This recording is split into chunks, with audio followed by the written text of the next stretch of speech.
Hey Puré, I'm in Sweden. This is my mother's dining room, and she's 80 tomorrow, which I'm very excited about.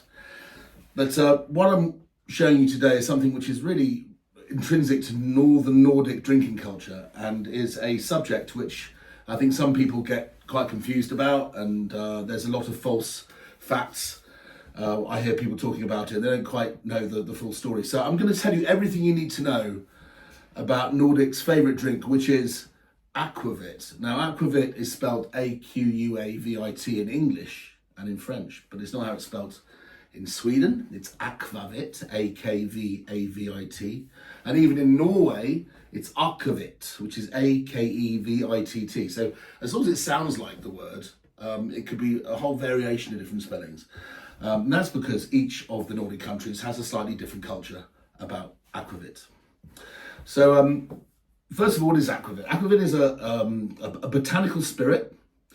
It's a spirit made usually from grain, can be made from potatoes, and as I discovered yesterday, it's also in the craft scene where people are making some really fine gin and vodkas now in Sweden. They're making Akquavit out of wheat, which, as many of you might know, makes the finest vodkas. So it has a wonderful, soft, silky texture. And I was introduced to a really stunning Akquavit yesterday, made within 15 minutes of my mother's house, and we shall come on to that at the end. But anyway, generally speaking, they're made from grain. And what is the etymology? What does Akquavit mean? Well, it comes from the Latin aqua vitae, which means water of life. And it doesn't really matter where you are in the world. It seems that aqua vitae was probably pre-Renaissance, certainly early Middle Ages, or even Dark Age parlance for distillate. It just meant something that was distilled, because when they saw liquid disappear from one vessel and appear in another with magic properties, it would seem to be something quite religious, really. Whiskey Backe is Gaelic for water of life. You've got aguardiente, which is Portuguese for ardent water, which could be construed to mean the same thing. You've got eau de vie in France, which means the same thing. You've got all sorts of different ways of saying it, but Akquavit means literally water of life. Now, you've got a history that goes back quite a long way. In fact, the first time that the word Akquavit was used in writing to refer to a spirit drink was when a chap called Skrea, who was the Lord of Bergen's house, or Bergenshus Castle in Denmark, most of it was Denmark in those days, sent a letter to Olaf Engelbretsen. And Olaf Engelbretsen was the last Holy Roman Archbishop of Norway, and this is about 1530s. And sent him a message saying, "Look, I heard you're a bit sick, try some of this, it'll sort out your tummy." And I think he had worms or something like that. And basically the letter said, "Look, you either rub this on the outside or drink it on the inside. It's equally useful." And that was the first time the word Akquavit was used in writing. So it goes back some way, 600 years at least. The time to drink Akquavit is, it's not drunk every day. I don't think people, even in Sweden, when they go to the bar on a weekend, go, "Oh, I'll have a shot of Akquavit with my beer." Maybe they do, but it's actually really held for high days and holidays. And there are all sorts of festivals, because you're so close to the North Arctic Circle. You have things like Midsummer being the longest day of the year, where half of Sweden has daylight all day for the next 3 months. It's common to drink that then. It's common to drink at Christmas, particularly in Denmark. They have a very strong Christmas culture with their Akquavit, which I'll explain why in a minute.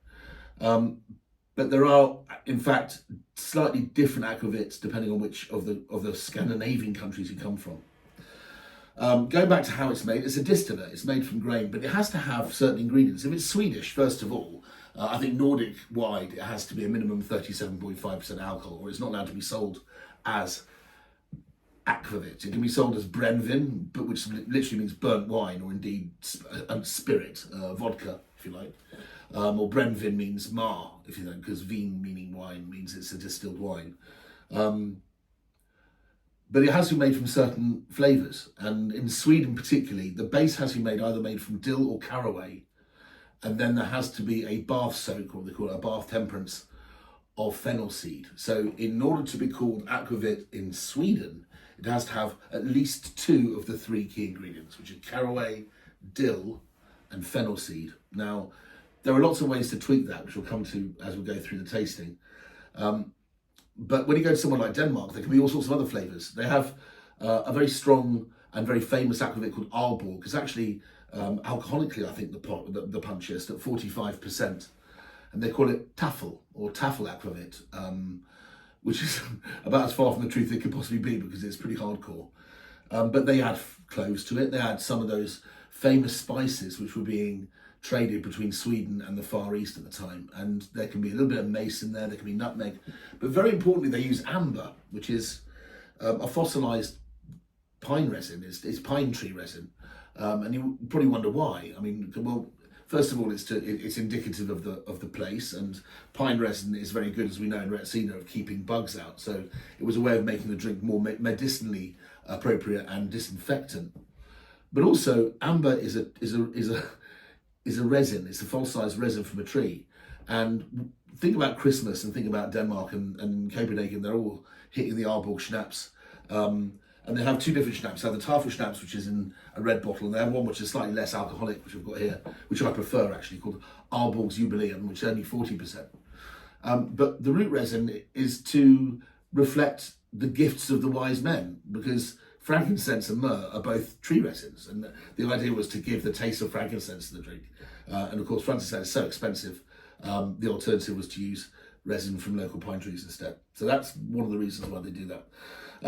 Moving on to Norway, and there's a particular Norwegian aquavit that you can find around the world, and is heralded by most to be the most prestigious and highest quality large production aquavit. It's called Lynsholm's Linje Akquavit, and I've got it here. As you can see, I'm not made of money, so I bought half bottles from the local Swedish government wine shop. For those people who don't know, if you want to drink anything over 3.5% alcohol in Sweden, you have to buy it from the Systembolaget, and then there are shops all over the country which shut at a rational hour, so people can't get hammered and go out and buy more booze. So I think it usually shuts about 5 or 7 in the evening, depending on the day. But you can't buy alcohol to consume at home anywhere else except for in the government shops, but they're very well stocked. You think they'd lose out, but there are literally tens of thousands of products sold in the Systembolaget, and the people that do the buying are doing as good a job there as they are in virtually any other country. And I think it's about time we start drinking these drinks, really. Let's put it into context as well. You have Midsummer, you have Christmas, you have Easter, you have New Year's.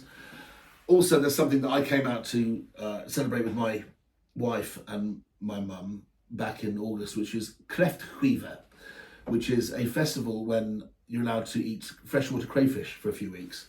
Unfortunately, freshwater crayfish, particularly the ones we got from Turkey, can taste pretty muddy and horrible. We have seagull crayfish in the UK, and it's a bit of a luck of the draw how good the quality of the crayfish are. I think going forward, I'll only ever use sea langoustines from now on, because they're such a vastly superior fish. So I think I'll just bite the bullet, pay the extra money, and have a really luxurious special evening of ripping langoustine tails apart and dipping them in mayonnaise and eating them with all the lovely things you have on that day.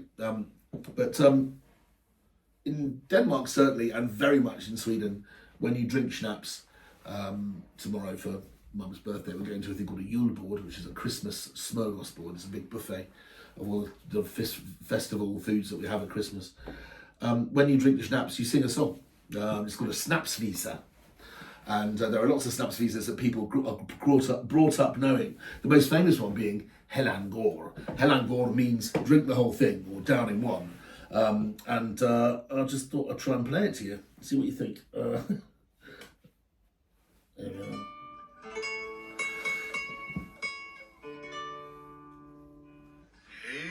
Helangor, sjung hopp faderallallallalej. Helangor, sjung hopp faderallallalej.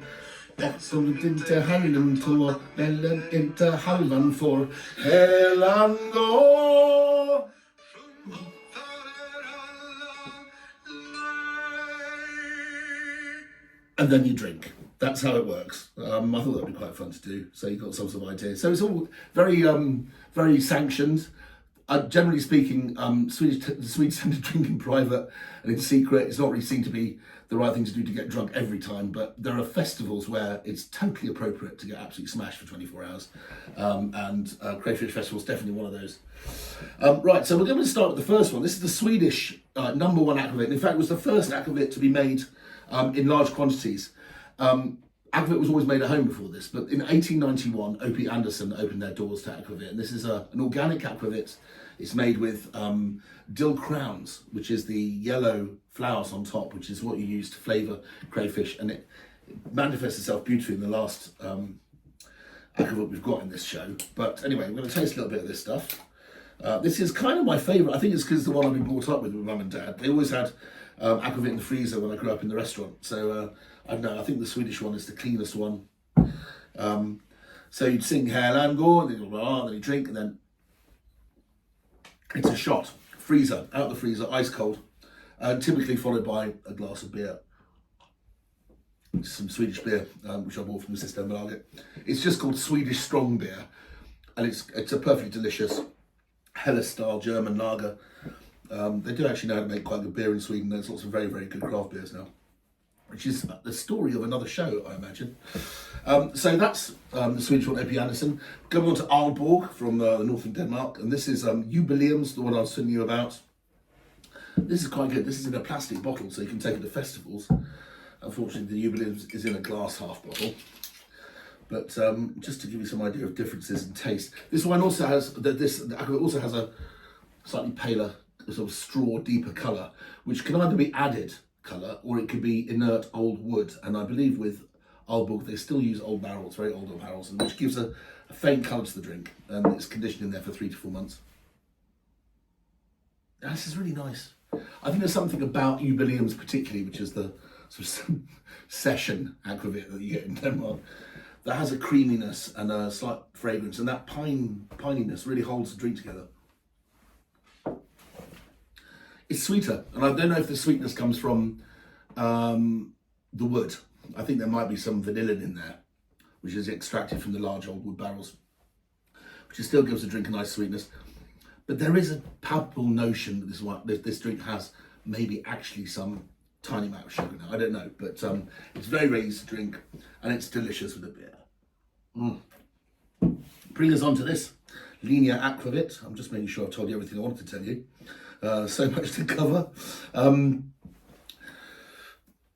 Yeah, pretty much. I've told you everything I want to say. So this is Linje Akquavit from Lynsholm. This is the bottle. This cost me 319 Swedish crowns, svenska kronor. The exchange rate is in the toilet right now, so actually that didn't hurt too much. 320 krona would used to be 32 quid, but actually it's 14 Swedish kroner to the pound now.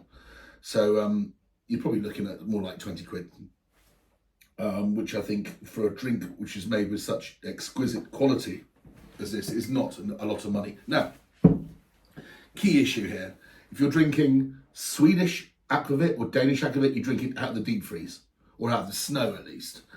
Linje Akquavit is sipped in a tulip glass, in a proper eau de vie glass, and it's sipped over time. It's not sculled, it's sipped. It's about 42%, so it's still quite robust and strong. But you can see the colour. It's been aged in casks, and it's been aged in casks for a minimum of 6 months. In some cases, you can buy rare Akquavits that have been aged for 12 years, so they're like a sort of dill-flavoured whiskey, if you like. But the key here is that the colour is actually remarkably deep, considering it's just coming from the wood.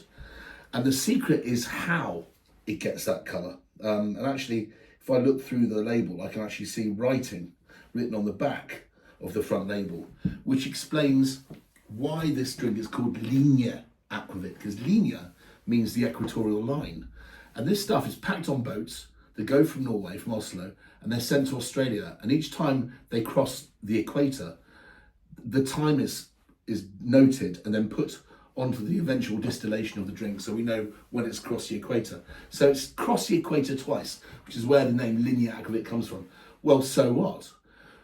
Well, from my experience, there are a lot of wines around the world. I can think of Muscatel de Setúbal in Portugal. I can think about Madeira, from the island of Madeira, where because of the rolling action and the unusual high humidity, the unusual meteorological conditions, and just generally the place in which the barrels are stored, means that the rocking motion penetrates the drink. You get a lot more. It's a bit like if you put a few strawberries in a shaker and you shake it, it's going to be a lot more strawberryish than if you just leave the strawberries to sit there.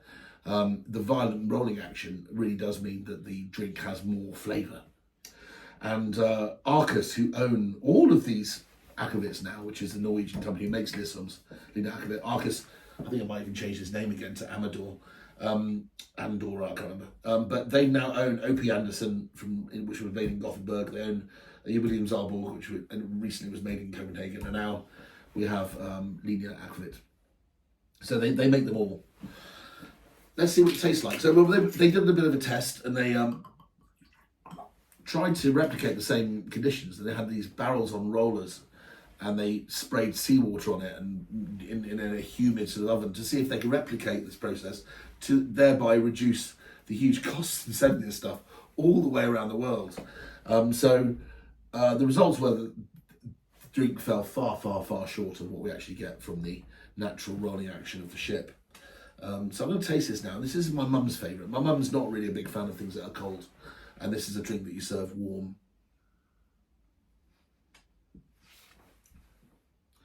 It's vastly more complex.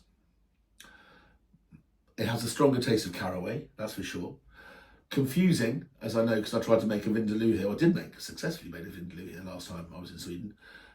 Cumin in Swedish is caraway seed in English, and cumin is something else, like something cumin. I can't remember what the name of it was, but they will call it cumin, but in fact it is caraway. And this is a very, very strong caraway flavour. And you can imagine this going very well if you're sauteing carrots. You can just splash fry the carrots with these lovely drinks, and that flavour, which goes so well with buttered carrots and new potatoes, that kind of thing, adds a certain Nordic exoticism to your food.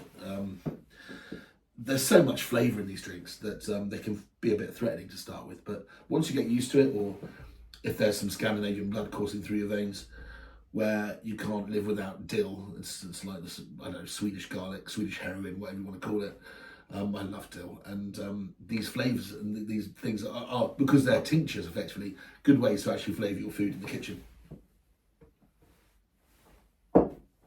Moving on to this. So this is the last drink of the 4 that I'm showing. Typically, there are 3 different countries who are making Akquavit. And by the way, Schleswig-Holstein, the northern department of Germany, because it used to be a part of Denmark, also has a culture of making schnapps and making Akquavit. There's an Akquavit I once came across called Malteserkreuz, Maltese Cross, which is made actually near Lübeck. And there is a culture of actually drinking schnapps in Hamburg, or drinking Akquavit type schnapps in Hamburg and going further north. Although I think it's probably less prominent. There are certainly still strong enclaves of Danish who live in those towns and those cities. So we've got Skrea Backe, which means the slope of Skrea, and Skrea is the town next to where we are in Slöinge. Slöinge, the town that I'm currently residing in, makes a very large percentage of Sweden's and some of the world's finest ice cream, and is almost the sole employer of the village. So we get fantastic ice cream for a 2-minute walk from here. So this is a drink that's made by a group of 4 people, Marcus, Victor, and I can't remember the name of the other 2. Marcus is married to a lady called Lisa Lemke. Lisa Lemke would be the I don't know, Sophie Grigson of Sweden. Very, very respected, slightly out there, extremely lyrical, writes really, really good cookbooks, and she's on TV all the time as a TV chef. Very, very close friends with, I think, Sweden's most famous chef, which is Niklas Ekstedt, which I've done work with in the past. And if you haven't been to Niklas's restaurant, he's in the old Scotland Yard in London, and all his food is cooked over fire. It's an extraordinary experience.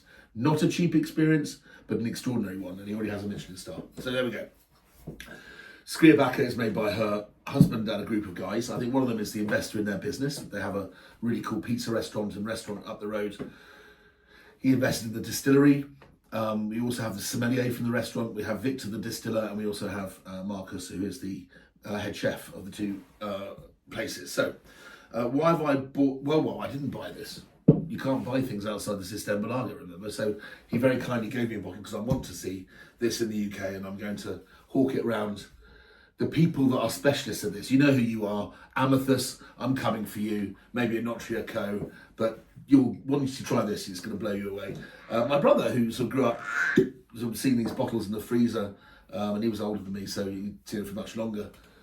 Used to see these frozen bottles in the freezer and go, oh my God, they look a bit terrifying. And when you're a kid and you taste it, it's a shock to the entire core, and may well put you off Akquavit for life, which almost did for my brother. But I took him with me to taste these at the distillery yesterday, and even my brother thought this was really special. This is an Akquavit which is made with dill, but dill crowns again, so the yellow flowers that grow on the top of a dill plant, which are full of pollen. Dill pollen and fennel seed pollen are both extremely rarefied and very special ingredients around the world in 3-star Michelin restaurants. And this is made with dill. It's made with toasted fennel seeds, dill crowns, and kelp, sugar kelp, which is a sweet kelp full of umami. It's a kelp that has tons of MSG in it. Now, when you make a distillate, you distill with things like MSG, the notional flavour gets transferred across, but the physical MSG stays behind. And it's extraordinary because what you're left with is a sensation of MSG, a sensation of flavour enhancement and umami and savoury, when in fact it's all an optical illusion, really. When I smell this smells like I'm sitting down with my mum. There's some hot new potatoes covered in dill. We've got a bowl of kefta, we've got a bowl of crayfish and some mayonnaise. And it smells like we're about to tuck into a bunch of delicious, beautifully sweet prawns and shrimp. It just has that smell about it. It smells like dill mayonnaise or something. Not mayonnaise so much, but just very fragrant, and makes my mouth water just putting my hooter in it. It is effortlessly soft on the palate. It's just very easy to drink, warm or cold. The fennel seed kicks in, and you can taste that they've toasted in a brisket smoker half of the fennel seed to give it a kind of like a linseed bread, pumpernickel almost flavour to it. Well, it's certainly the best Akquavit I've ever tasted, and it's very much handmade, made in small batches. They only make 100 litres at a time. They make 5 batches and mix it together for continuity. But please, can we get this into the UK? We know how much we love our Swedish food in London right now, and this ought to be on the back bar of every decent Swedish restaurant in England. See you next time.